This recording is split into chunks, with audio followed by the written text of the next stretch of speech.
Bryn, a young woman in her early 20s, wakes up and practices smiling in the bathroom mirror, but her smile is nervous and forced. After adjusting her hair, she moves to her bedroom, where she debates between two dresses she made herself. After some hesitation, she picks one and then switches to the other. Later, in the family room of her immaculately kept home decorated with Halloween trinkets, Bryn admires her collection of Lomax's Halloween Village buildings. She moves to her basement workspace, surrounded by fabric and sewing supplies, where she carefully finishes a dress, folds it, and packages it with a handwritten thank you note. Outside, Bryn lounges against a tree in her well-maintained yard surrounded by thick woods. When the mailman arrives, she hides from view. He aggressively throws a hand-wrapped brown box onto the ground by her mailbox and drives away. Bryn retrieves the box and excitedly opens it to find another Halloween Village building, which she carefully places in her collection. Later that day, while preparing to leave, Bryn notices a strange, dried-up circle in her grass, which she waters. She listens to oldies music nervously as she drives to the post office, disguising herself before mailing her letters. That evening, Bryn visits her mother's grave, replacing wilted flowers. She senses she's being watched by a group of women at a nearby funeral, but hides her discomfort with a weak smile. Returning to her car, Bryn finds a scratch on its side that wasn't there before. Back at home, she dances happily to a jazz record, then prepares a solitary dinner while chatting flirtatiously online with someone named Lemaxter85. As night falls, she finishes her chores and settles in, but the quiet is disturbed. That night, Bryn sleeps peacefully as a breeze moves through her bedroom curtains. Suddenly, all the lights in her house switch on, along with the TV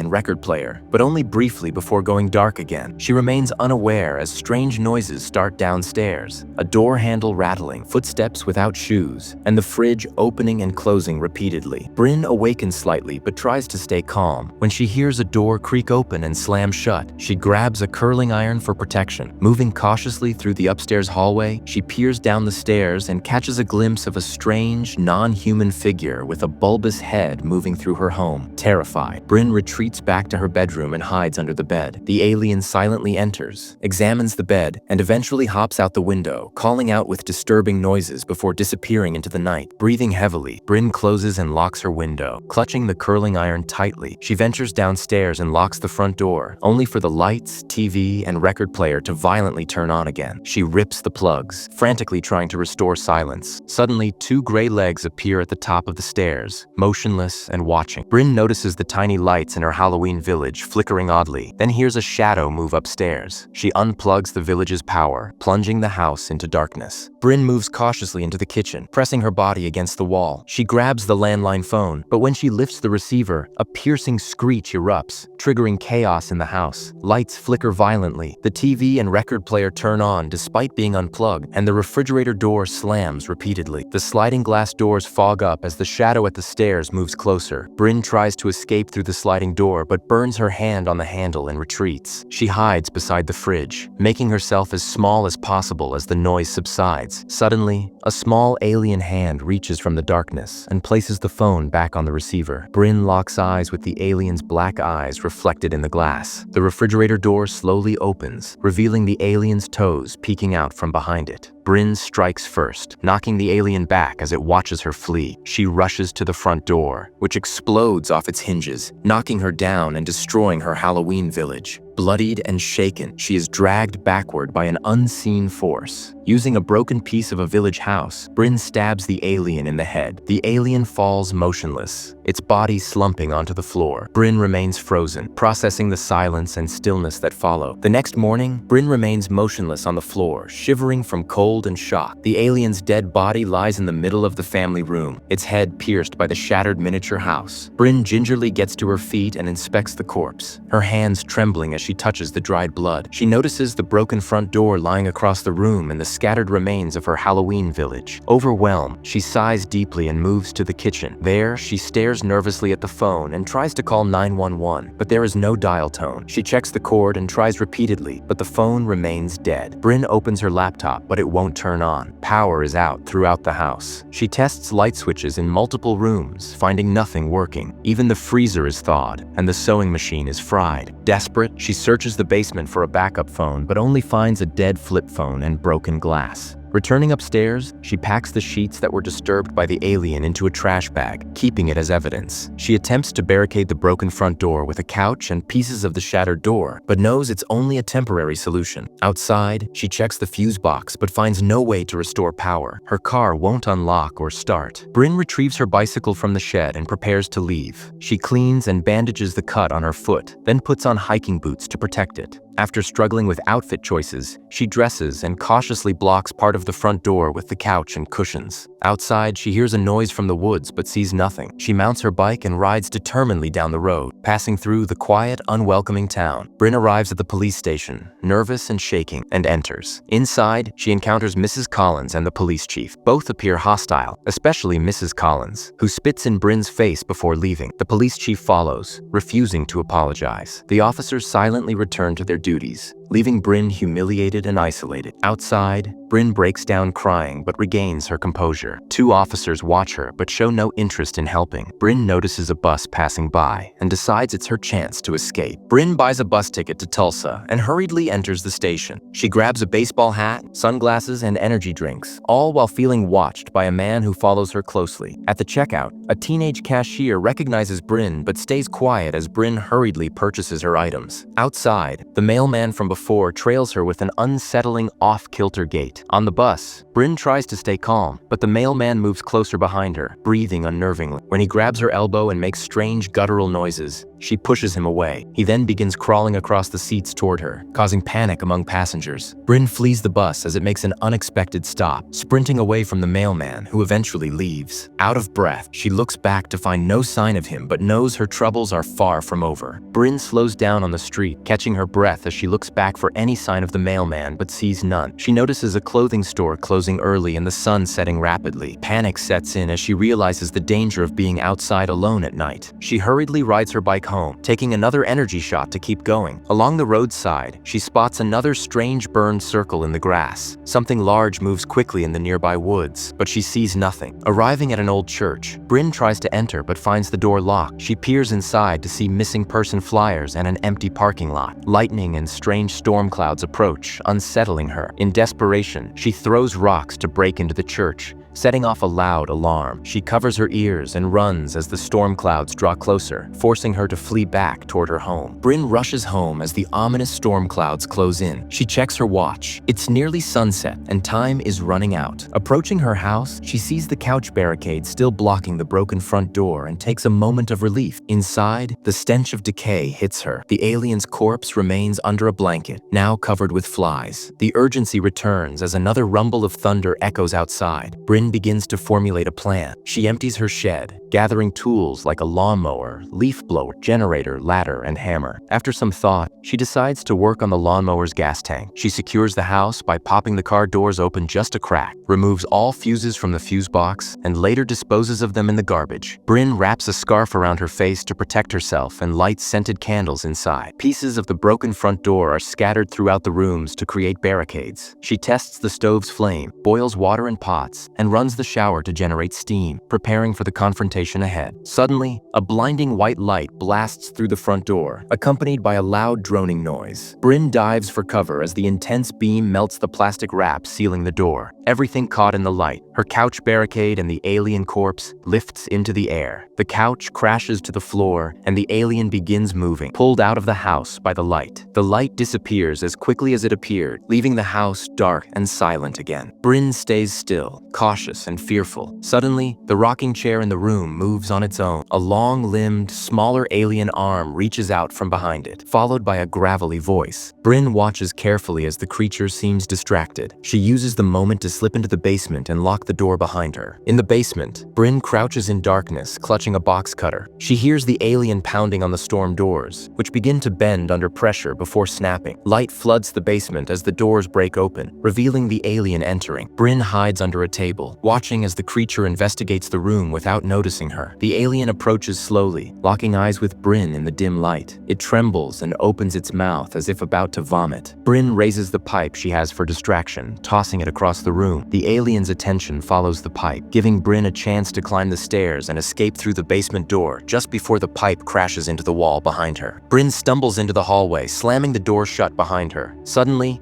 A smaller alien creature bursts toward her, its long talons slashing. She fights to keep it at bay, biting its arm until it squeals in pain. She runs into the kitchen, grabs a towel and a pot of boiling water, and throws the water in the creature's face. The creature screeches and retreats out the front door. As the noise approaches again from outside, Bryn darts into the bathroom, locks the door, and sprays the shower water, preparing for another attack. Suddenly, the door begins to splinter and break as a towering spider-like alien bursts through. Bryn scrambles to escape through a small window, but is grabbed and pulled back violently. She fights to free herself and finally breaks free, rolling onto the grass outside. Behind her, the abomination reaches through the window but cannot follow. Bryn struggles to her feet, wincing from pain as she hears another abomination emerging from the woods behind her. She limps and runs toward her car, desperate to escape. She throws open the passenger door and dives inside, leaving it open as the creature tries to follow. Bryn slips out the driver's side and reaches for the gas cap, which has been stuffed with a rag soaked in gasoline. She fumbles for a lighter and ignites the rag, setting the car ablaze. The explosion throws her backward, but she watches as the fire consumes the vehicle. Suddenly, a powerful light from above smothers the fire in the car. Bryn, shaken, limps back inside her house as the light follows her. Once inside, she races upstairs, pursued by the creatures. She darts into a dark room filled with mannequins wearing unfinished dresses. Inside the room, Bryn finds herself face to face with the alien. It examines the mannequins and boxes of letters addressed to someone named Maud. When a mannequin falls, the alien pauses, confused. Bryn seizes the moment and tackles it to the floor. They struggle until Bryn is pushed back into the hallway, injured and coughing. The alien watches her silently as the door closes between them. Using the wall for support, Bryn drags herself to her bedroom. Suddenly, a blinding light blasts through her window, pinning her to the ceiling. She cannot move as the alien approaches, its eyes locked on hers. The alien convulses and something begins to emerge from its mouth. Bryn cannot scream or move. The terrifying encounter feels endless until Bryn wakes suddenly in her bed,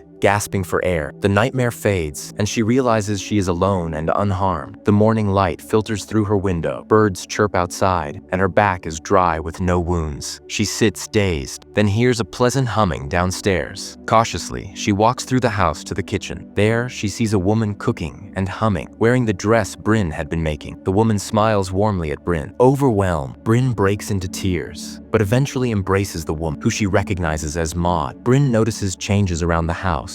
Photos on the walls, objects in different places. The alien village sits quietly. Sound fades as Bryn becomes aware of what is happening. Her friend asks what's wrong, but Bryn only manages a whisper.